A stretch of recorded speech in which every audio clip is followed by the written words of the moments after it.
Welcome to the Great Detectives of Old Time Radio. From Boise, Idaho, this is your host, Adam Graham. If you have a comment, email it to me, box13@greatdetectives.net. Follow us on Twitter @Radio Detectives and become one of our friends on Facebook, facebook.com/Radio Detectives.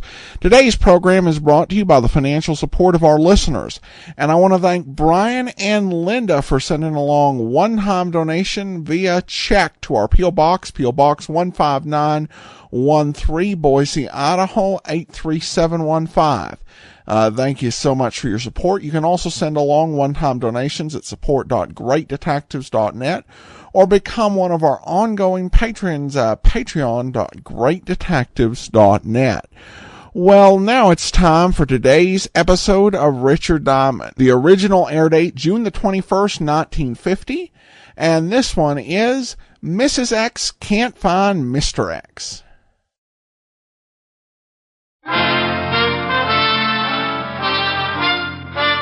Listen while the makers of Rexall drug products and 10,000 independent Rexall family druggists bring you Dick Powell as Richard Diamond, private detective.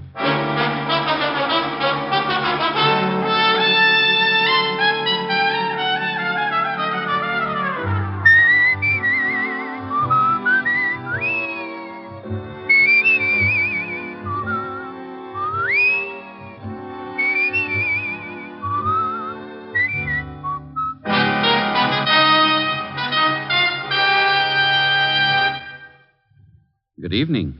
This is your Rexall family druggist, speaking to you for the 10,000 independent druggists who have made the word Rexall part of our own store names, and who recommend and sell the 2,000 or more drug products made by the Rexall Drug Company.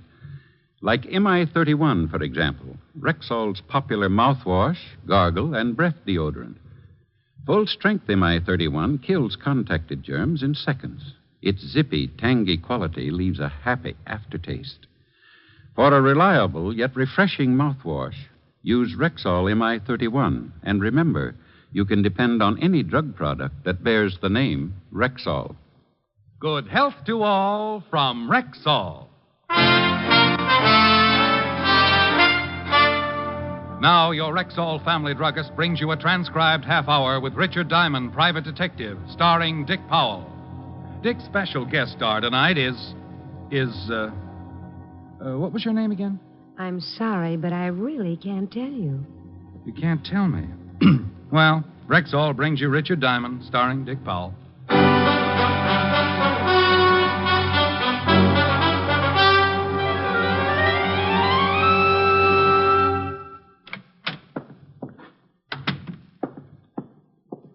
Wow.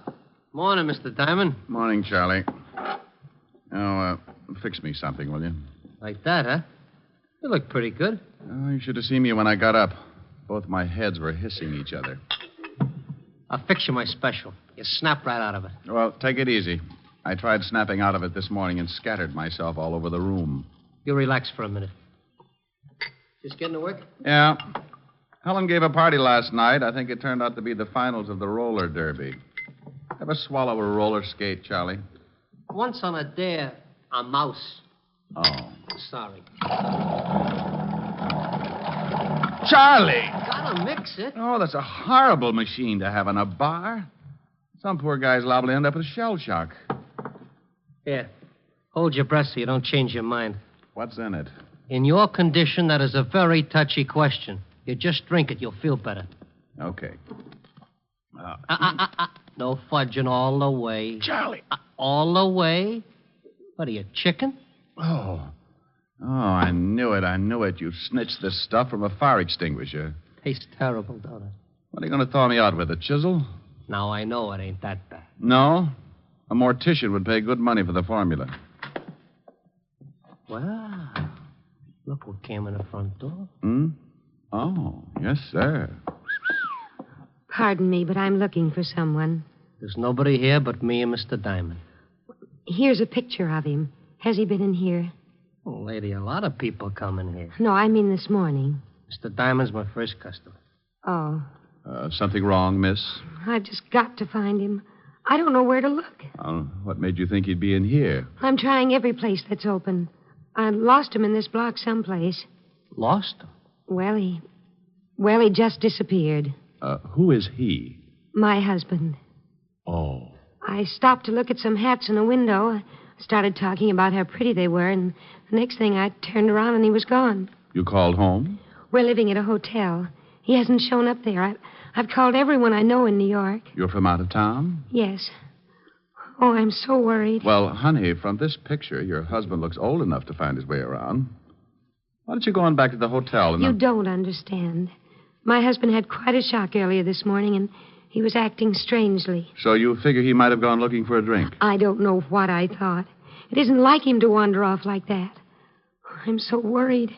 Well, if you're that upset, why don't you go to the law? Missing persons. I thought about that, but I can't. You can't go to the police? I can't explain why. It just wouldn't be good.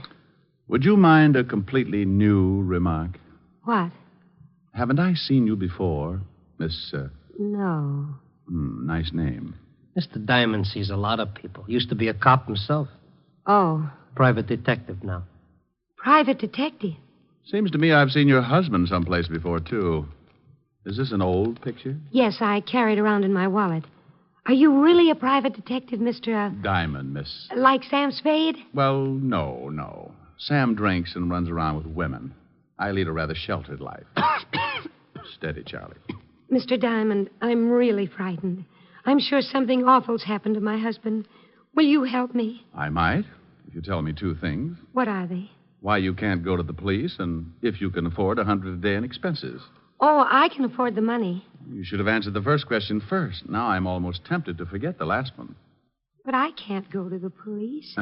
Dear, when people can't go to the police, it worries me. Your old man got a record or something? A record? Well, I've seen both of you someplace. You sure you aren't working some kind of a racket? Oh, now, lady, take it easy. I lose my husband. I come in here for help, and you think I'm some sort of a criminal or something. Look, dear, I don't know what to do. I don't know where to go. I don't want to go to the police, and it has nothing to do with breaking the law. Shame on you, Diamond. Here, lady, here's a handkerchief. Thank you. Look, I'm sorry. No, you're not. You're terrible. Oh, please. Look, I'm in pretty bad shape myself. Okay, I'll help you. Wonderful, Mr. Diamond. Where can we talk? Hey, she turns him off like a hydrant. You'll help me? Oh, yes. $100 a day in expenses. Certainly. Get her. Yeah. You sure you didn't dip into one of Charlie's specials? I don't drink. This isn't drinking. It's like diving into an active volcano. Where can we talk? One of the booths. Good. I don't want anyone else to know about this. You mean after this build-up, I ain't even going to hear what it's all about? Come on, dear. Oh. Relax, Charlie. Have one of your specials. Who knows? You may be the first one to reach the moon. Is this booth all right, Mr. Diamond? Just fine. Now sit down, dear, and tell me all about it. Well, there's really not much to tell. I took my husband to an appointment this morning. What kind of an appointment? I can't tell you. And you can't tell me your husband's name? No. Not even his first name? Well, I guess I could tell you his first name. It's Richard. Richard? Yes. You can't tell me any more? No. You want me to find him, and you want me to trust you? If you will. Will you trust me? Yes. Then I'll try and find Richard, but I'll need some help. I'll try. No, please. I'll need some outside help. Who? A policeman. Oh, no, I told you. And I told you. You want me to trust you? Okay, that's what I'm going to do, but you got to trust me, too. But the police... If you and your husband aren't in trouble with the police, you got nothing to worry about. But the police... Not the police, a policeman. One man. But he'll find out why Richard disappeared. Well, don't you want to know why? I know why, but I don't want anyone else to know why. You don't want anyone else? You know why, but you... Oh, don't let me do this to myself. I just want to find him. Okay. I promise the policeman won't say anything. I'm trusting that you have a good reason for not telling me any more than you have, but to find a man, this man in the picture, and an old photograph at that, to find this man needs a lot of doing. Checking hospitals. Hospitals? Now, don't start crying. Oh, I'm sorry. Go on. When you've got to check hospitals, morgues... Morgues? Look, dear. You wait here. Oh, no, I'm going with you. Good girl. Charlie, thank you for being so patient. A pleasure, miss. Shall we go, Mr. Diamond? Yeah. And, Charlie... Yeah? I'd like to thank you, too. Anytime. time. Your hospitality and good manners are only equaled by your loyalty and perspicacity. Huh? All in all, you've been a living doll.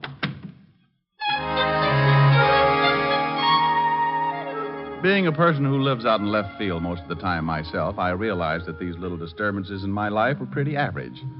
So with cute little Anonymous tagging along behind, I left Charlie's fancy bistro and headed for the 5th Precinct Police Station and the good Lieutenant Levinson. When we walked into the squad room, we bumped right into the one thing that science had been working 24 hours a day to find a cure for. Well, good afternoon, Sergeant Otis. Oh, how are you, Diamond? Hey. Oh, unpucker, Otis. Mrs. X will think the lieutenant uses you to unstop sinks.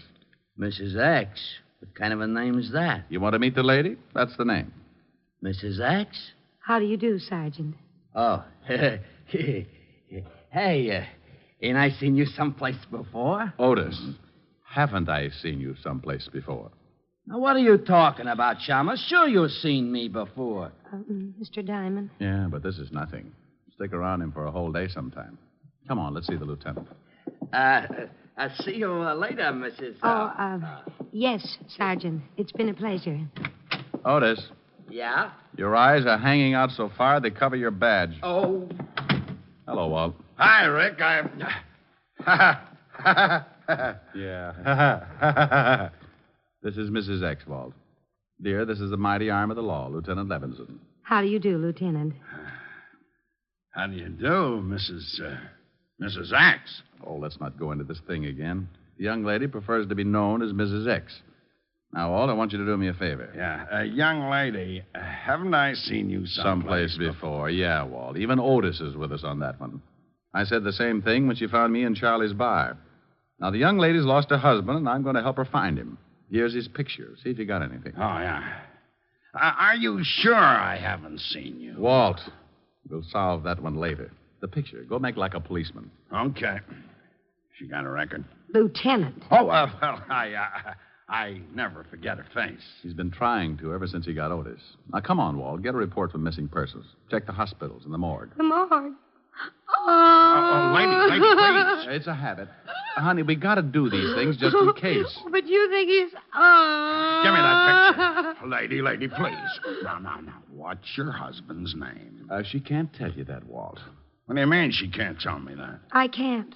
Now, you look, Diamond. If this is one of His your... first name is Richard. Richard what? That's something I really can't tell you. I wouldn't have told Mr. Diamond the Richard part, but it just sort of slipped out. Now, wait, what are you two trying to do to me? You come in here and ask me to locate this guy in the picture, and you won't even tell me his last name? Look, Walt, I promised you'd do me the favor without the questions. The young lady seems to have a very good reason for not wanting to give her name or her husband's.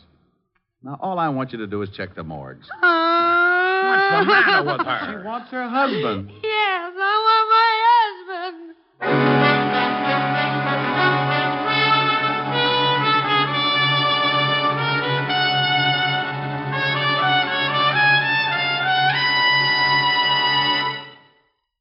Before we continue with the adventures of Richard Diamond, private detective, here's your Rexall family druggist. It's always a pleasure when a customer herself tells you why she likes your product. And last week, one said to me, You know why I really prefer Rexall milk of magnesia?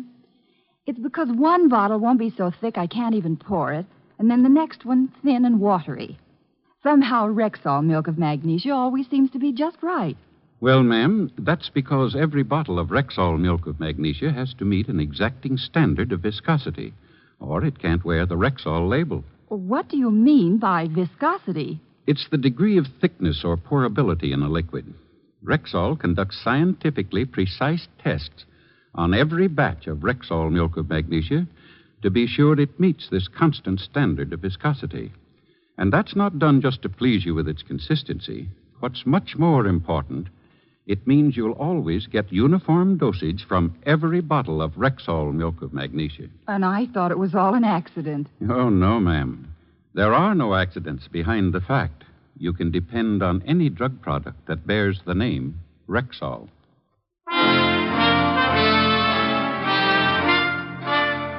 And now back to tonight's adventure with Richard Diamond, private detective, starring Dick Powell.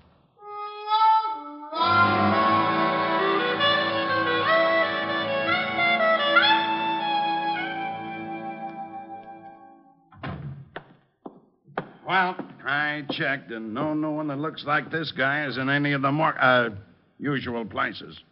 Well, that's fine. Now let's start looking for him where I lost him, Mr. Diamond. Oh, swell. Well, Walt, we really just stopped by to say hello. Killing time, you know. Sure. I appreciate everything you've done, Captain. Lieutenant. Of course. Thank you very much. But now Mr. Diamond and I have to go and find my husband. Richard. Yes. I think you'd better wait a few minutes. What for? Yes, we've got to hurry. I've got to find my husband before the 8 o'clock plane leaves this evening. You're leaving tonight? You didn't tell me that. Well, Richard has to be in California by tomorrow morning. Got a little job to do? A very big job, Captain. Lieutenant. Well, what do you want us to wait for? Because I've got Otis checking on this girl, this Mrs. X. Oh, no. Walt, you promised. I promised nothing. You assumed. Oh, you're a fine buddy. Buddy schmuddy. You might be taken in by her sweet innocence, but not me. You double-crosser. Mr. Diamond, you promised. But I didn't, lady. I just checked the morgues. Oh, now you shut up. Walt. Well, I never. I've seen this girl someplace, Rick, and I've got a sneaking suspicion she's wanted. Wanted? You can't cross me like this, Fatty. Wanted? Won't tell me her name, huh? No. Won't tell me your husband's name, huh? No. Then you're hiding something. Yes. Yes? Y-E-S, meaning of course. Now you stop that, Rick. Rick. Is your name Richard, too, Mr. Diamond? No, my friends call me Rick. You ever in Chicago, lady? Of course. Of course. O-F-C-O-U-R-S-E. You stay out of this.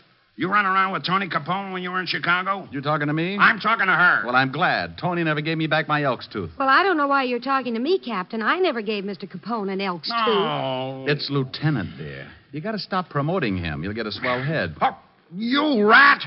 You call me, Lieutenant? No. Well, gee, don't scare me like that. I got something on this picture you gave me. Her husband? Yeah. Hello, Mrs. X. Hello, Corporal. Otis. Yeah. You won't like it, Lieutenant. I won't like what? What I got on this picture. Something's happened to Richard. Now, take it easy. Well, what did you find out? I'll tell you whether I like it or not. Well, I sent it down to the boys in the morgue. No! Now look what you've done, you mallet head. Well, gee, what did I say? You said morgue. No. Now, honey, listen. This morgue is where they keep photographs. Oh. Well, what did they come up with, Sergeant? She sure looks pretty when she cries like that. Otis. Well, I shall quote from the report. Person in said photograph resembles one Richard Diamond, private detective. What did you say? Come to think of it, you do, Mr. Diamond. I shall continue. Member of the New York Police Force for 7 years. Height 6'1", 190. 80. The general conformation of the head. Note, right ear... Otis, shut up. Oh, it gets real interesting. You didn't tell me about getting mixed up with that fan dancer back in 39, Diamond. I was simply interested in starting an ostrich farm. Otis. Yeah? Do you think that picture looks like Mr. Diamond? Kinda. Thank you, Patrolman Lovelow. Patrolman? Yes, and if I ever catch you wearing a sergeant's stripes again, I'll put you on the beach so far out that I'll have to fly food into you. Now get out of here. Sergeant Levinson. Lady, please, it's Lieutenant. Well, I don't care what it is. I think you were just horrible to that nice little policeman. Is that right? It certainly is. And I'm going to write a letter to the governor about you. Now, wait a minute. And what's more, I'm going to tell him what a horrible, mean, impolite person you are. But... I come in here with Mr. Diamond, and simply because I won't tell you my name, you accuse me of being a mop. Mop? Yes, mop. One of those gangsters' girls. Moll. Yes. And just because everyone thinks they've seen me before, I'm accused of all sorts of things. But, lady, I... No telling what's happened to my poor, wonderful husband. Lady, please, lady. You big bully. Yes. Well, okay, I'm sorry. I apologize. Can Sergeant Loveloon have his stripes back? Yes. No, thank you very much. Come on, Mr. Diamond. We've got to find Richard. Goodbye, Major.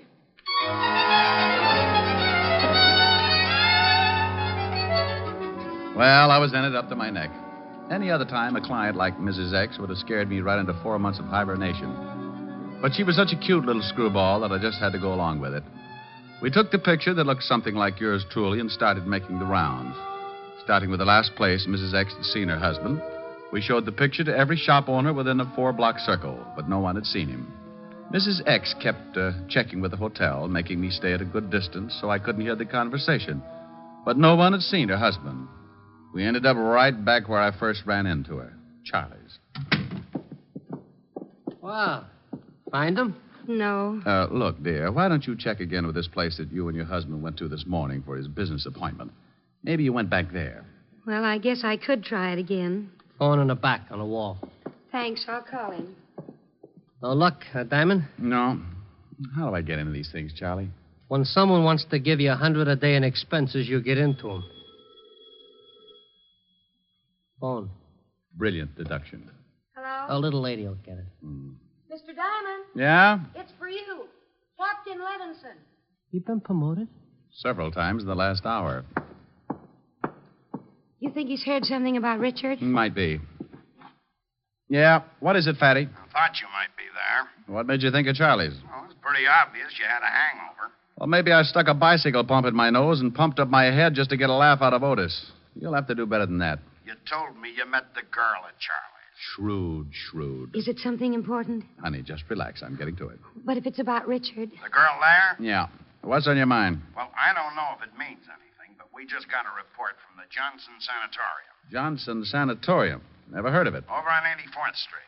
The missing husband? I don't know. The report fitted his description, but who knows from that old photograph? Well, it's worth checking. What's the address? 644 East 84th Street. Seems they found this guy wandering around the streets. Johnson Sanatorium, 644 East 84th Street, huh? Did he give his name? Amnesia, loss of memory. Seemed to be suffering from shock.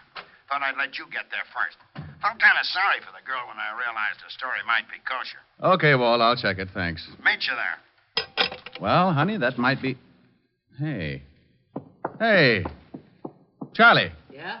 Mrs. X, where'd she go? Took out of here like she was shot out of a gun. Something wrong? When are you going to stop asking stupid questions? Well, that tore it. Mrs. X was probably on her way over to the Johnson Sanatorium and with a good head start. So I went out and grabbed a cab for 84th Street and kicked myself a dozen times for getting mixed up in a situation like that. Why not forget the whole thing and get some rest until my head returned to a normal circumference? Answer. Because I'd wasted a whole afternoon looking for the missing husband and hadn't even got a retainer. Yes, sir. Is something I can do for you, perhaps? I'm looking for the man you reported as... Hello, Rick.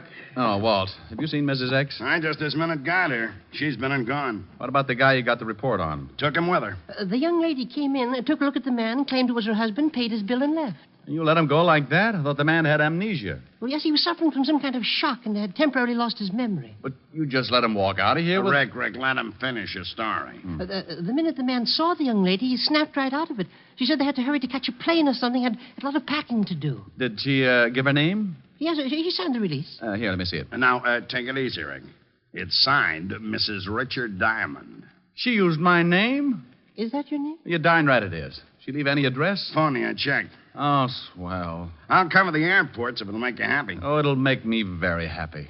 She did nothing for my hangover. She didn't pay me 1 red cent for my trouble, and I think I may be getting hives. Oh, I'm going over to Helen's and have a complete nervous breakdown.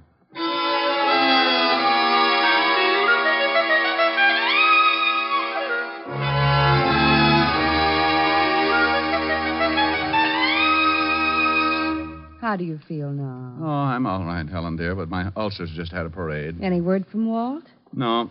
Miss Helen, Yes, what is it, Francis? a young lady at the door for Mr. Diamond. I'll get it. I'll bet you will. Wow. Hello, Mr. Diamond. Now, look, I've got something to say I to you. can't stop to talk. My husband's waiting in the car, and we have to catch a plane. Now, you look, I want to thank you very much for all you've done, and I want to apologize for running out on you. But your husband... He's fine, thank you. He just lost his memory for a while. Now, I'm not I gonna... haven't got time to tell you anymore. We've got to catch a plane. But you... Oh, I said that. Here's an envelope. But I... It explains everything, and there's something in it for you. But you can't... And here's something else because you've been so wonderful. But... I hope if you ever get to California, you'll look us up. Goodbye, and thank you again for everything. You're wonderful. Bye.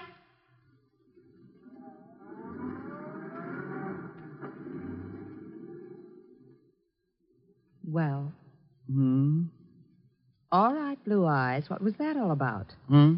Oh, that was her. She. The girl. The girl. Mrs. X. What's that?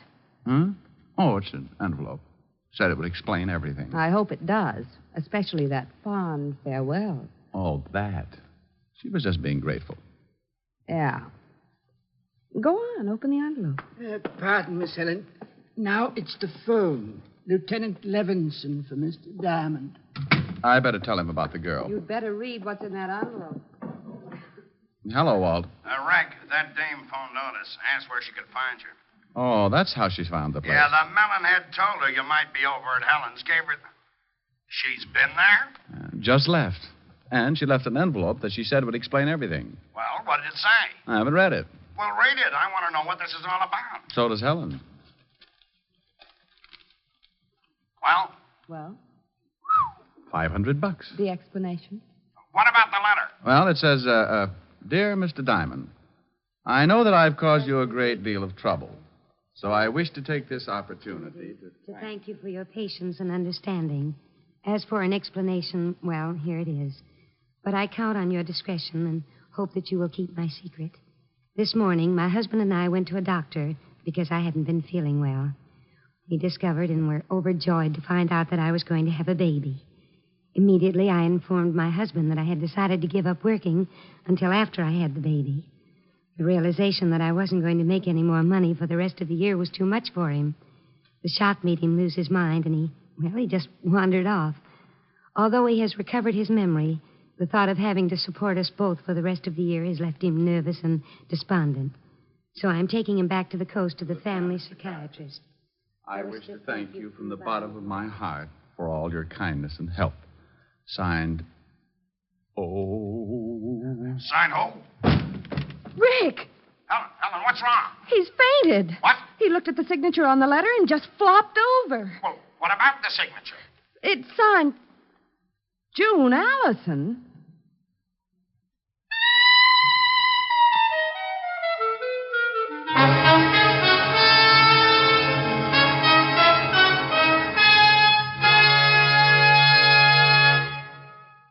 Again, here's your Rexall family druggist. Whenever you have a headache, remember this about Rexall aspirin. When taken with water, the 5 full grains of pure aspirin in every Rexall tablet are ready to go to work for you even before they reach your stomach. Yes, whenever you have a headache, remember that about Rexall aspirin. Ask for it at Rexall drugstores everywhere. And remember always, you can depend on any drug product that bears the name Rexall. Good health to all from Rexall.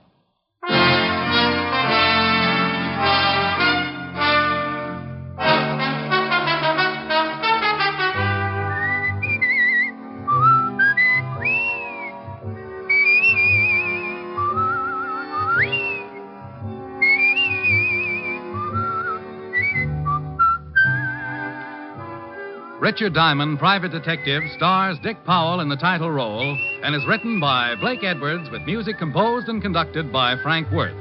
June Allison appeared through the courtesy of Metro-Goldwyn-Mayer and will soon be seen co-starring with Dick Powell in the MGM motion picture Right Cross. Featured in tonight's cast were Virginia Gregg, Ted DeCorsia, Wilms Herbert, and Bob Sweeney.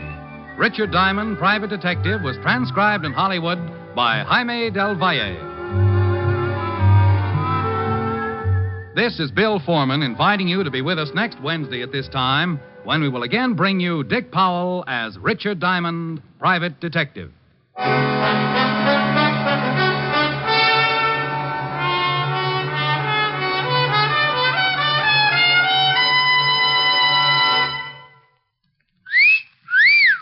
Hiya, beautiful. Get lost, Bristlepuss. You need a shave. But I have shaved. What else do you want me to do? Silly boy, she wants you to go Stag. Go Stag?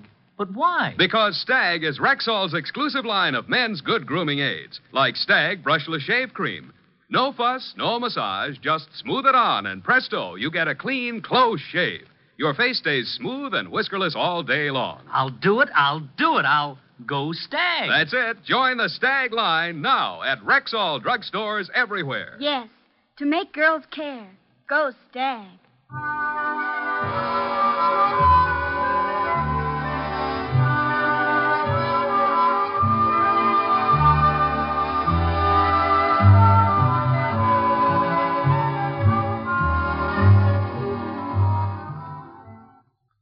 Bill Bendix leads The Life of Riley again Friday on NBC.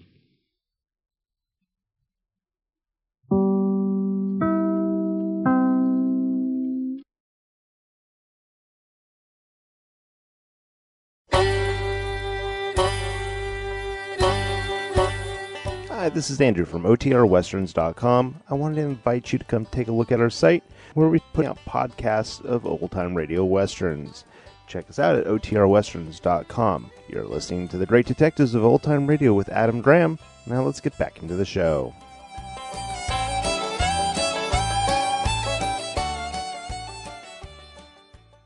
Wow, well, that was something else. Of course, June Allison, Mrs. Dick Powell. And we have something here in this episode that is perhaps one of the most meta things you'll find in the golden age of radio.